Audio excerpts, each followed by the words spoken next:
사도행전 28번째 신방, 영혼을 향한 돌봄의 발걸음이라고 하는 제목으로 말씀을 같이 한번 나누겠습니다.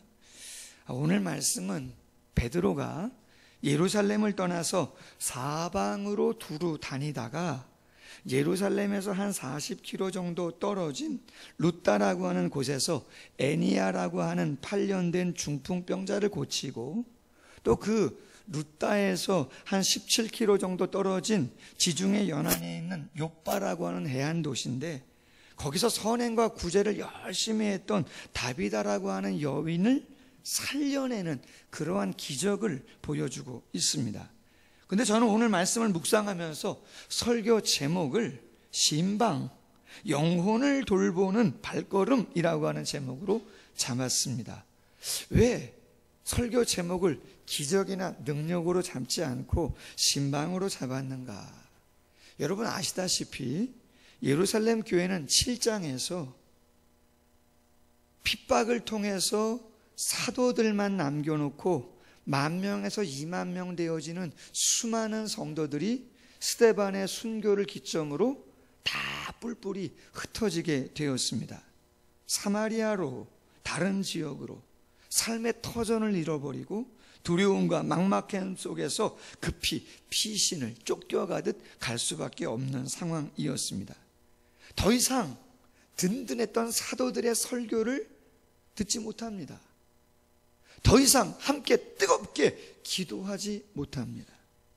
성도들의 친밀한 교제를 더 이상 예루살렘이라고 하는 안정된 그곳에서 누릴 수가 없었던 것입니다. 그 후에 사도행전 8장은 빌립이 사마리아에 가서 열심히 전도의 사역을 감당한 것을 보여주고 있었습니다.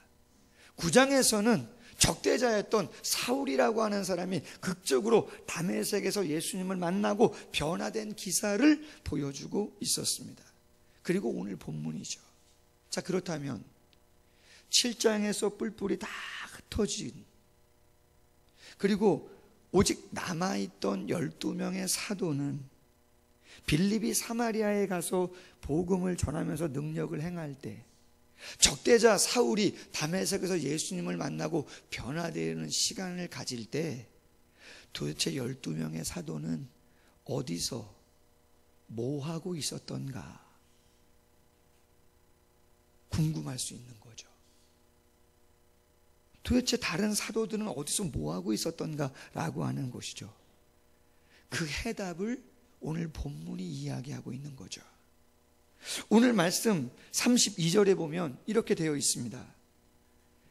사방으로 두루 다니다가 룻다에 사는 성도들에게 내려갔다. 아멘. 베드로와 다른 사도들은 두루 다니다가 어디에 갔다고요? 룻다에 사는 성도의 가정에 신방했다, 그런 이야기입니다. 두루 다녔다, 여기저기 많이 다녔다, 전도하려고, 복음 전파하려고, 맞죠. 그러나 전도의 성격의 표현일 수도 있겠지만 하기오스라고 하는, 성도라고 하는 단어를 쓰죠. 우연히 룻다에 가서 애니야의 가정에 간 것이 아니죠. 성도들을 찾아간 것이죠. 흩어져 있는, 불안에 떨고 있는, 외로워하고 있는, 어찌할지 몰라서 방황하고 있는, 언제 핍박이 올 것인가 마음 졸이고 있는, 심지어는 신앙의 회의감 속에 빠져 있는 그 성도님들을 사도들은 찾아간 것이죠. 신방한 것이죠. 신방에서 8년 동안 중풍병으로 힘들어했던 애니야를 일으켜 세웁니다. 그리고 그곳에서 17km, 18km 떨어져 있는 욥바에 선행과 구제를 많이 했던 여인 다비다라고 하는 여인이 안타깝게 죽었어요. 많은 과부들이 슬퍼해요. 안타까워해요. 근데 룻다에서 베드로가 애니야를 일으켰다는 이야기를 듣죠. 사람을 보내요. 그래서 베드로를 간절히 청하죠. 여러분 솔직히 오늘 성경에는 짧은 거리라고 표현되어 있지만 17km, 18km, 3시간, 4시간 햇볕이 쨍쨍 쬐는 이스라엘, 지체하지 않고 가는 게 쉽지는 않죠. 그런데 그곳에 가서 죽어있는 여인을 일으켜 세웁니다. 뿐만 아니라 오늘 마지막 절 43절에 보면 요바에서 바로 떠나지 않았다고 되어 있어요. 오랫동안 머물렀다고 되어 있어요. 그런데 누구의 집에서 머물렀다고 되어 있습니까? 그렇죠. 시몬이라는 사람. 무두장이 무슨 뜻인가? 짐승의 가죽을 가지고 천막을 만드는 일을 하는 사람을 일컫습니다. 그런데 유대 사회에서는 레위기 11장 8절에 보면 피역 가공업을 하는 사람은 율법상 부정한 일로 간주했어요. 왜? 레위기 11장에 보니까 죽음을 만지는, 시체를 만지는 사람은 부정한 거예요. 그런 일을 하는 사람도 부정한 것이에요. 좋게 보지 않아요. 소외되죠. 외롭죠. 천박하게 여기는 거죠. 그런데 베드로가 의도를 가지고 그 집에 찾아가죠. 왜요? 그 사람을 위로하는 거죠. 율법의 시대 속에서는 그러한 부정함이 있었지만 예수 그리스도가 율법을 폐하시고 율법을 완성하시고 성취하시고 율법 속에서 자유함을 주시고 나서는 그런 소외감이나 그런 천박함을 느끼지 않아야 되는데 아직도 유대 사회 가운데는 그러한 부분이 있기 때문에 베드로가 일부러 시몬의 집을 찾아가서 다른 집에 얼마든지 갈 수 있는데 그 집에 가서 오랫동안 머물면서 그 사람에게 복음을 설명하고 위로하고 권면하고 할렐루야, 그러한 신방의 시간을 베드로가 가졌다는 것이죠. 목양의 마음이죠. 그리고 그 욥바에 있는 성도님들도 베드로를 청하고자 하는 간절한 마음으로. 여러분, 시체는요, 유대 사회는요, 장례를 그렇게 길게 하지 않습니다. 왜요? 뜨거운 나라기 때문에, 시체가 금방금방 부식하기 때문에 그렇게 오래 장례를 치르지 않아요. 그럼에도 베드로가 올 때까지 그 시신을 모시고 사도가 오기까지 기다리는 것이죠. 저는 오늘 말씀을 준비하면서 기적이라든지 능력이라든지 이러한 주제로 말씀을 보지 않고 신방, 영혼을 향한 돌봄의 발걸음이라고 하는 주제로 같이 한번 나누기를 원하는 것이죠. 오늘 말씀을 묵상하면서 제 사역을 한번 개척을 하고 나서 한번 돌아봤어요. 예전에 부교육자로 사역을 할 때랑 개척하고 지금 감당할 때랑 어떤 큰 차이가 있는가 한번 생각을 해봤어요. 그랬더니 뭐 여러 가지 차이가 나죠. 그런데 신방과 관련해서도 아주 엄청난 차이가 나는 것을 생각해 보게 되었습니다. 여러분, 부교육자 때는요, 절대 삼식이가 될 수 없습니다. 아침만 간단하게 먹지 거의 점심과 저녁은 거의 나가서 먹습니다. 거의 대신방 기간이 되면 보통 교회들은 1월달, 2월달 거의 2달 정도, 제가 섬긴 교회 수백 명이니까 작게는 5-6가정, 많을 때는 10가정 이상 30분에서 1시간 텀으로 해가지고 신방을 하게 되어 있습니다. 신방 기간이 끝나도 한 주간에 한 번은 구역 예배를 인도합니다. 병원 신방이 있습니다. 사업체 신방이 있습니다. 개업이 있습니다. 경조사가 있습니다. 저는 청년부를 맡았습니다. 청년부를 맡을 때 사역을 어떻게 했는가? 직장에 찾아가죠. 점심시간 만나죠. 식사를 사주고 잠깐 얼굴 보고 격려하죠. 서울에 있는 리더들, 학교들을 순회합니다. 웬만한 학교는 다 가봤습니다. 기숙사에 있는 저 지방에 있는 학생도 찾아가서 뭐 세명대라든가 많은 지방대 학생들도 있었는데 찾아가서 만나는 거죠. 격려해요. 기도 제목을 나누죠. 삼식이 될 수 없습니다. 개척을 했습니다. 오라는 데가 있는 거예요, 없는 거예요? 뭐 성도님이 있으셔야지 신방을 가고 식사를 하고 뭐 병원을 신방 가고 뭐 사업장을 신방 가고 뭐 그러죠. 거의 없잖아요. 맨 땅인데. 그래서 전도를 열심히 했죠. 프로그램을 가동하죠. 당연하다고 생각했습니다. 그런데 시간이 가면서 뭐 10명, 20명, 30명, 50명, 뭐 70명 그 이상 성장해 가는데 제가 놓치는 게 있었던 것이죠. 자립을 해야 하니까, 성장해야 되니까 열심히 전도하고 말씀 준비하고 또 프로그램을 돌리고 그런 건 좋았는데 예전에 그렇게 열심히 감당했던 뭐를 놓치는 거예요? 그렇죠. 신방을 놓치는 거죠. 그렇다고 신방을 전혀 안 한 건 아니죠. 신방을 하죠. 대신방 광고도 하고 병원도 가고 뭐 개업도 가고. 근데 여러분, 예전보다 지금은 그렇게 신방을 많이 하지 않습니다. 여러 가지 이유가 있습니다. 요새는 신방 목회가 아니라고 생각하죠. 성도들의 프라이버시를 좀 지켜드려야 하는 시대가 아닌가 그런 생각을 하죠. 예전에 한번 말씀드렸습니다. 예전에 있던 교회에 남성구역, 남전도회에서 구역 예배를 시작하자고 했습니다. 그런데 어느 집사님이 저에게 개인적으로 전화를 했어요. 내용은 이런 거죠.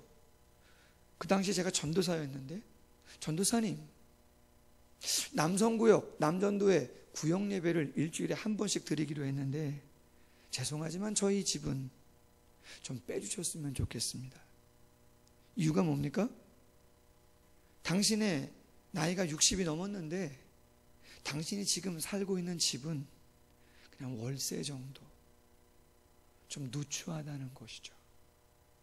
그것을 남전도의 성도님들에게 보이기가 좀 쑥스럽다. 그래서 저희 가정은 구역 예배에서 좀 빼줬으면 좋겠다는 거죠. 제가 충분히 이해하죠. 충분히 이해합니다. 뿐만 아니라 여러분, 담임 목사나 누가 여러분의 가정을 신방한다 그러면 좀 마음이 어때요? 편안하세요? 여유가 많으세요? 아니죠. 마르다 같은 성향이 다 있는 거 아닙니까? 마리아처럼 말씀만 옆에서 잘 듣겠다 하면 다른 거 별로 신경 쓸 게 없는 것 같은데, 마르다 같은 성향이 있으신 분은 여기도 가서 청소하고 저기도 청소하고 이것도 만들고 저것도 만들고 또 뭐 기도 제목이나 헌금 봉투나 이런 것도 좀 준비해야 되지 않나, 다른 많은 비본질적인 어떤 그런 것들에 신경을 많이 쓰시다 보니까 부담이 느껴지니까 뭔가 한번 신방을 좀 받으려면 편안한 마음으로 받으셔야 되는데 그렇지는 못한 거죠. 그걸 제가 알죠. 그러다 보니까 어떤 의미에서는 배려의 차원에서 뭐 한두 번 권유했는데 신방을 안 받으시는 눈치면 그냥 내가 굳이 신방 가겠다고 그렇게 이야기할 필요가 있겠는가, 사정이 있으시겠지, 좀 기다리지 뭐. 그렇게 하다 보니 예배는 드리고 사역들은 가동되어지면서 교회는 조금씩 성장하는데 어떤 면에서 앞에 있는 사역자와 리더들, 어떻게 보면 더 친밀하고 어떻게 보면 새가족은 말하지 못하니까 정말 더 답답하고 힘겨운 내용들이 있음에도 불구하고 그냥 그렇게 시간이 흘러가는 그러한 모습을 보게 된다는 거죠. 건강한 모습은 아니죠. 초대교회 어떻게 그렇게 역동성이 있었는가? 여러분, 예수님의 사역을 마태가 마태복음으로 기록을 하면서 이렇게 요약을 했어요. 마태복음 9장 35절, 예수께서 모든 도시와 마을에 두루 다니사 그들의 회당에서 가르치시며 천국 복음을 전파하시며 모든 병과 모든 약한 것을 고치시니라. 아멘. 예수님의 삼중사역 가르치시고 전파하고 고치시는데 한 장소에서? 아니에요. 두루 다니셨다는 거죠. 갈릴리부터 시작해서 적대문화권 사마리아까지 시작해서 예루살렘까지 곳곳에 안 다니신 곳이 없는 거죠. 회당에서만 가르치셨냐? 아니에요. 우물가에서, 길가에서, 장터에서, 세간에서, 성전 문 앞에서 가정마다 안 가신 곳이 없는 것입니다. 만나신 사람도 수두룩합니다. 니고데모, 사마리아 여인, 백부장, 왕의 신하, 나인성 과부, 가나안 여인, 젊은 부자, 심지어는 음행한 여인까지, 바리새인 사기관, 헤롯 당원, 로마인 열심당원, 모든 곳에서 모든 사람과 만남을 갖습니다. 예수님만 그렇게 하셨나? 아니요. 말씀드린 것처럼 사도들도, 바울도 그러한 사역을 했죠. 그가 사도행전 20장에서 에베소 교회의 장로들과 고별 인사를 할 때 그가 이러한 이야기를 합니다. 사도행전 20장 20절이야. 유익한 것은 무엇이든지 공중 앞에서와 각 집에서나 거리낌이 없이 여러분에게 전하고 가르쳤으니 주 예수 그리스도께 대한 믿음을 증언한 것 잘 지키십시오. 아멘. 여러분에게 유익하다면 공중 앞에서나, 그 다음 뭐라고 기록하고 있어요? 각 집에서나. 아멘. 그게 뭐예요? 신방인 거죠. 그럼 여러분, 예수님이 이렇게 열심히 신방하시고 사도들도 이렇게 열심히 신방했는데 신방이 약화된 이유가 무엇일까? 언제 신방이 가장 약화가 됐었나? 학자들은 말합니다. 그것은 중세시대라는 거죠. 언제요? 중세시대. 1000년이 넘는 시간. 그럼 왜 중세시대에 신방이 가장 약화됐는가? 이유가 있습니다. 590년 그레고리 1세가 교황으로 즉위하고부터 교황의 권위, 사제의 권위가 하늘을 찔렀죠. 그러면서 생겨난 제도가 뭡니까? 고해성사라고 하는 거죠. 베드로 성당의 건축 헌금을 충당하기 위해서지만 그 고해성사의 기밀 유지가 잘 되지 않아서 그것을 보완하기 위해서 명분으로 내세운 게 면벌제라고 하는, 면제부라고 하는 것이죠. 여러분, 카톨릭은 1년에 한 번은 반드시 고해성사를 누구에게 해요? 신부, 사제에게 하게 되어 있습니다. 그럼 여러분, 사제가, 신부가 집집마다 찾아가서 죄가 뭐세요? 꼭 말씀해 주세요. 이렇게 합니까? 사제는 성당에 있습니다. 장엄한 곳에 있죠. 누가 찾아와요? 신자, 성도들이 와야 되는 것이죠. 권위가 있는 곳에. 그리고 자신의 죄를 고백해야 되는 것이죠. 그것이 사제의 권위고 교회의 권위라고 하는 생각을 하게 됐죠. 사제가 성전 문 밖을 나가서 성도들의 가정을 방문하고 그들의 죄를, 그들의 약함을, 아니요, 그렇지 않습니다. 기밀이 보장되어야 되는데 기밀이 보장되지 않다 보니까 성도들 스스로 해결하게 한 것이죠. 타협점을 찾은 거죠. 본인들이 돈을 주고 뭘 사요? 면죄부를 사는 것이죠.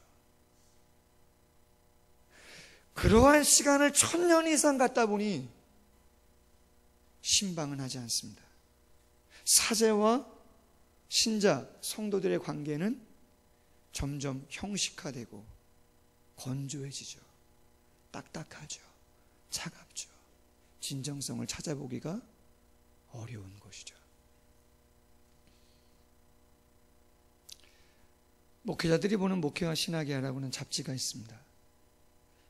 올여름 8월호에 신방과 관련된 글이 하나 실렸는데, 종교개혁자들은 이 신방을 어떻게 생각했는가? 대표적인 사람이 루터나 칼빈과 같은 사람이죠. 루터는 신방의 정의를 이렇게 내립니다.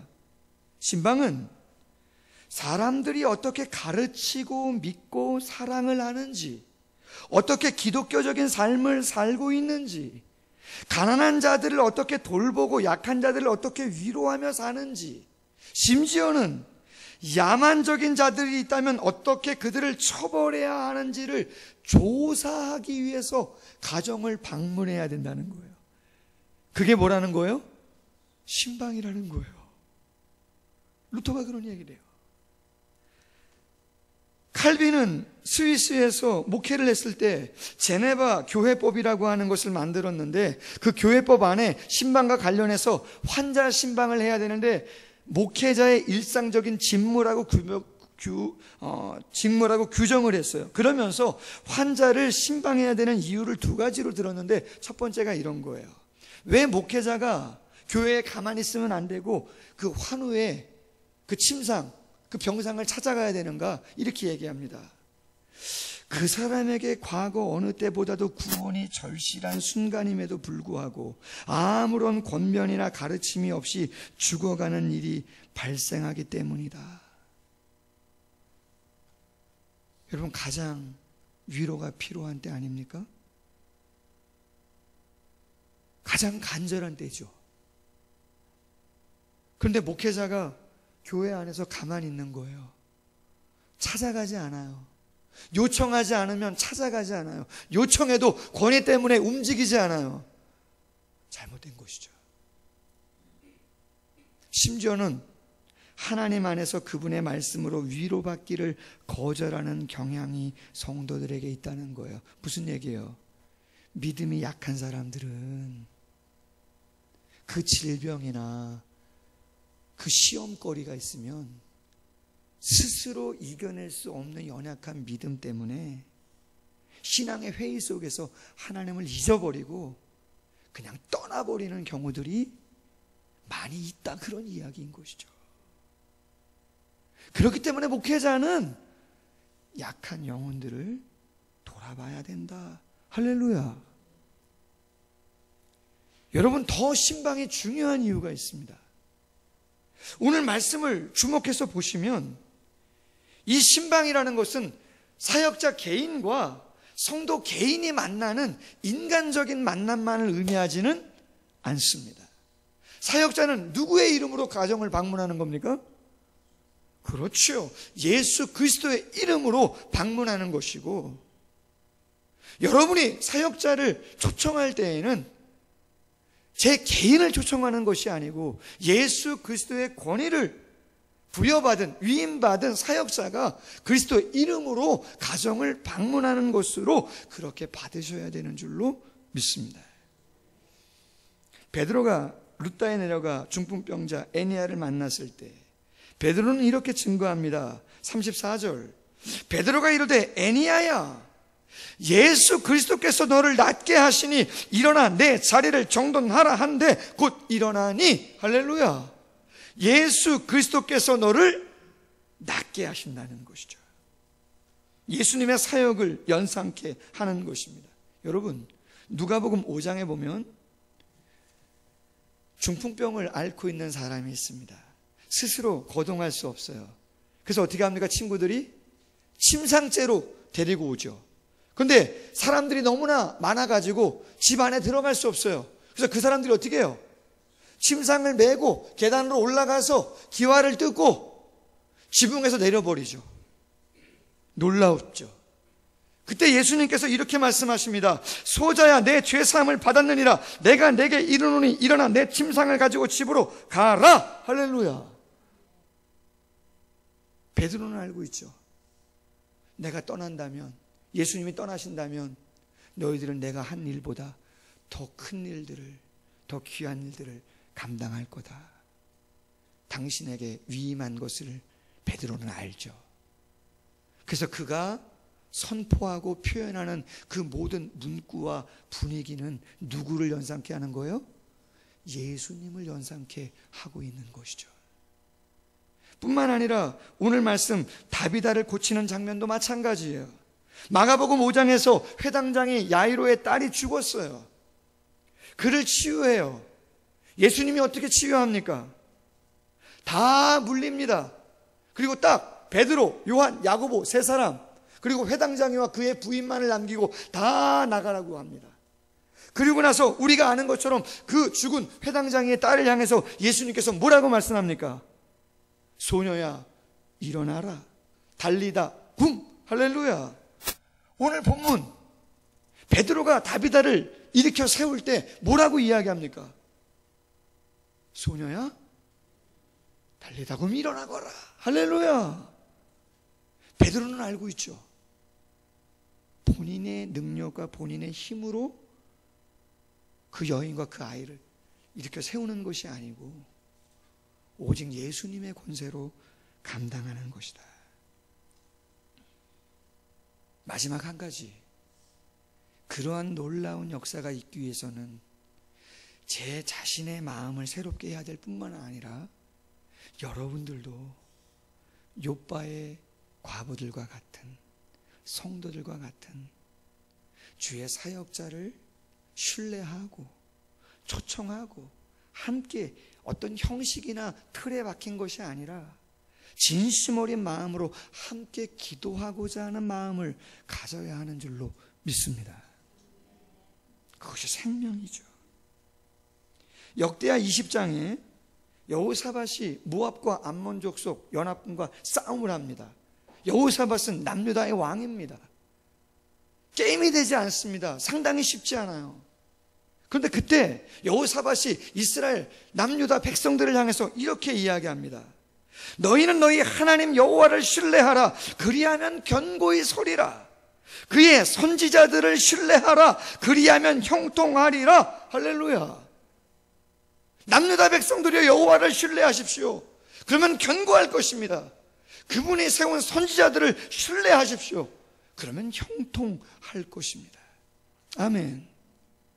마태복음 10장 41절 선지자의 이름으로 선지자를 영접하는 자 선지자의 상을 받을 것이요 의인의 이름으로 의인을 영접하는 자 의인의 상을 받을 것이다. 아멘. 저는 오늘 말씀을 묵상하면서 개척해서 5, 6년 여기까지 오면서 애를 쓴다 했지만 안 한 건 아니지만 조금 더 잘 감당해야 되는 것이 무엇인가라고 하는 것을 보게 되었습니다. 기적이 나타나고 능력이 나타나는 것, 그것은 흩어져 있는 어쩔 수 없이 삶의 터전을 내려놓고 뿔뿔이 흩어질 수밖에 없는 그들의 안타까움을 알고 있는 베드로가 우연이 아니고 의도를 가지고 두루 다니며 성도들의 가정을 찾아간 것이죠. 아멘. 여러분, 그런 마음 갖도록 기도해 주십시오. 그리고 여러분들 또한 어떤 때만, 어떤 특별한 때만 목사님 바쁘신데, 아니요, 전화도 좋아요. 꼭 뭐 집에 가야 되는 거. 요새 시대가 어떤 시대인데, 할렐루야. SNS, 카톡, 문자 얼마든지 사진 찍어 보내시고, 사역이 풍성하겠구나. 그게 진짜 교회를 든든히 세울 수 있는 것이겠구나. 바라기는 신방, 영혼을 향한 돌봄의 발걸음, 우리의 가정과 사업장에 더욱더 역동적으로 일어남으로 말미암아 사도행전 9장의 역사가 우리의 시간 속에서 써질 수 있기를 주님의 이름으로 소원합니다. 말씀을 묵상하면서 우리 같이 한번 기도합시다.